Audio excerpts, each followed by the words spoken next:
So far, I worked on pantry, the kitchen and the dining room. And now to complete this line of spaces, I need to update the balcony, or the correct name for this would be loggia, because it's only open to one side. It's relatively small, square-shaped space, oriented directly to south. Currently, there is this worn-out table and one cabinet on the side. The space is not adequately used at all, and furniture pieces with only one function are not suitable and must be replaced. In order for this space to become more functional and more pleasant for outside usage, I've come up with a few things that need to be done.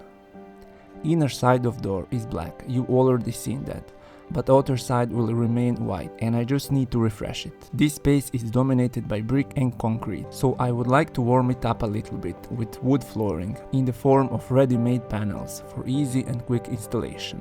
For furniture, I wanted something multifunctional in order to maximize the use of space, and I couldn't find anything in stores that would fit here, so I decided to design and make it myself. I wanted to combine seating and storage in one unit. It will have one large drawer here, storage space with access from the top, designated space for plants, seating bench, and this open box for storing preserved winter food or some other items. Above that, I planned one shelf for additional storage. I would like to point out that this footage is filmed before kitchen and dining room were done. I actually started this whole project with this one, so I apologize for lower quality video.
Thank you so much for watching. I'm preparing some new DIY project which I'm very excited about. So make sure you are subscribed and I'll see you soon. Bye bye.